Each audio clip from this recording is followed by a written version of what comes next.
Colorado's breathtaking landscapes, vast expanses of open lands, are still pristine thanks to the stewardship of many leaders over the years.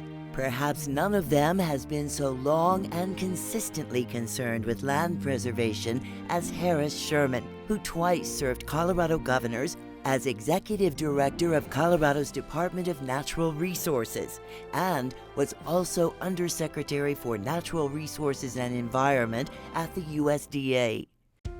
He is a man who first saw the value of the land as a child. I was very lucky to be a Coloradan from birth, and my parents encouraged all of us to get outdoors. We spent an enormous amount of time outdoors, and on weekends I would have the opportunity to go to the mountains. We would ski, we would hike, we would camp, fish. We traveled all over Colorado, saw all these great places. So this just became ingrained in my life and who I was and what I wanted to do. Years later, it led Sherman, his family, and 3 others to purchase their own ranch, Otter Creek in Summit County, where in 1984 they became early adopters of the conservation easement, agreeing to permanently protect the land from further development and preserving it for future generations. When you look at this landscape, it's really quite remarkable. You have these 13,000-foot peaks, which are part of a federally protected wilderness area. You have these vast pine and aspen forest that extend from the peaks down to the valleys. We have these lush meadows and these wonderful wetlands. So this is a mosaic, and for me it's a very important mosaic to protect. These lands provide clean water, they provide clean air, they provide habitat for wildlife, they provide a place for solitude. Importantly, these lands are very critical for recreation. They provide food and fiber. So if you take care of these lands, there are so many benefits that are available to all of us. And that's something we have to fight for now and in the future. Harris is a pioneer in conservation.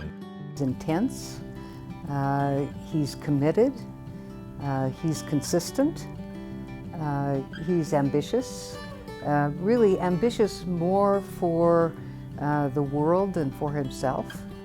Visionary, stubborn, and visionary. Talented and industrious, good-humored, synergistic. Those who know Harris Sherman best say he has remarkable talent and skill for bringing together people with disparate views but similar goals and helping them find consensus. From the time he was named to Governor Dick Lamb's cabinet at age 30, he was known for his calm demeanor and his gift, Lamb says, for complicated public policy. The Denver Post once ran an ad that showed a bunch of baby chairs around my cabinet table with me sitting there. I hired young, I really did. Most of my cabinet and most of my staff, were very young and energetic people. They were the people that I thought were the next generation of public policy. I think that we both love Colorado outdoors, and I think that really helped bond us closer than I was close to all my cabinet, but particularly close to Harris. Not only does he not hog the spotlight, he's so self-effacing that it's hard to really compliment him. I really enjoy this dinner because he'll be squirming in his seat, because when people say good things about him, he'll try to deflect those good things to somebody else. I'm, first of all, honored to have received this award, but this is a product of a lot of people working together. I mean, Colorado, back in the 1970s when I started this effort, there was a remarkable group of people who came together and said, we can make a difference, we can change things.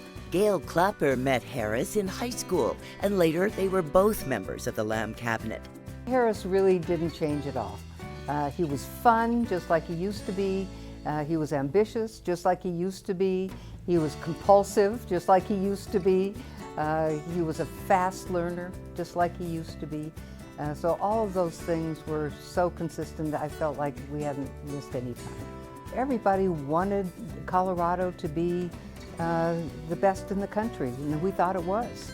And so we worked very hard together to make that happen.